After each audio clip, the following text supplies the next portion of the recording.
कली पावन अवतार कवि कुलशेखर पूज्यपाद गोस्वामी तुलसीदास जी कह रहे हैं, स्वयं भगवती माता जानकी चित्रकूट की पावन धरा पर रघुकुल श्रोमणी भगवान राम से कहते हैं, बोले सरकार एक बात कहूं, बुरा ना मानो तो। बोले कहो। जिस मानव के जीवन में तीन बातें आ जाती हैं, वो अपने जीवन की श्रेष्ठ ऊंचाई पर पहुंच जाए, और जिसके जीवन में ये तीन बातें हैं उसको गिरने से कोई रोक नहीं सकता, वो गिरेगा एक दिन। भगवान सावधान होकर किशोरी भगवती जानकी से पूछते, कौन से साधन? बोले नाथ, पहला कर्म है असत्य समभाषण। असत्य समभाषण, झूठ का आश्रय लेना। पहले के लोग डरते थे कहीं झूठ ना बोल दे, अगर गलती से भी असत्य भूल जाता था तो प्रायश्चित करते थे। अब आजकल के लोग तो कहते हैं, बोले महाराज जब तक झूठ ना बोले जब तक भुंसार हो नहीं। पहले लोग असत्य संभाषण करने से डरते थे। क्यों? धर्म न दूसर सत्य समाना, आगम निगम पुराण बखाना। सत्य से बढ़कर संसार में कोई दूसरा धर्म नहीं है। तो हे नाथ, पहुंचे से पहुंचे व्यक्ति को पथभ्रष्ट करने में पहला कारण है असत्य समभाषण।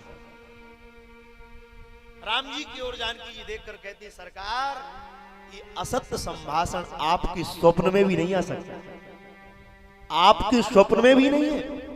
आपके जैसा सत्य का पालन करने वाला इस संसार में कौन होगा? अरे जिस समय भगवान आपको वनवास दिया जा रहा, आप एक बार तो पूछ सकते थे अपने माता पिता से कि राम ने ऐसा कौन सा अपराध कर दिया जिस अपराध के कारण वन भेज रहे। आप एक बार पूछ सकते थे, पर हे मेरे नाथ, आपने एक बार भी अपने माता पिता से नहीं पूछा।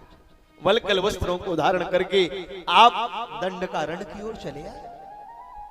धन्य है मैं आपको पति रूप में पाकर आई, धन्य हो गए। दूसरा कारण परदारा विमर्श। तो ये नाथ, ये परदारा विमर्श भी आपके जीवन में हो नहीं सकता।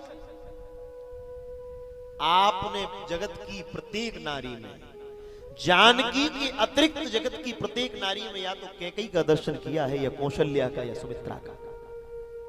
ये दोष भी आपके जीवन में नहीं है। और तीसरा दोष क्या है? बिना बैरेण क्रोध। कोई हेतु नहीं और बिना वजह क्रोध करो। क्रोध के पीछे भी कोई हेतु तो। तब जानकी जी भगवान से क्या कहते? बोले हे नाथ, ये जो तीसरा दोष है ये आपके जीवन में आ सकता है, पर आप मर्यादा पुरुषोत्तम है, आपकी कीर्ति कौमती कहीं कलंकित ना हो जाए, इसलिए इस तीसरे दोष से मैं आपको बचाऊंगी। क्योंकि आप वन में आए हो, और जब तक कोई हेतु नहीं होगा तब तक आप दशानन रावण को मारोगे नहीं। और बिना बैर के अगर क्रोध कर लिया तो जगत कहेगा कि राम जी को भी क्रोध आ गया। तो बोले मैं छाया का प्रतिबिंब सीता बनूंगी, और एक स्वरूप से मैं अपना हरण कराकर आपके संकल्प की पूर्ति करूंगा।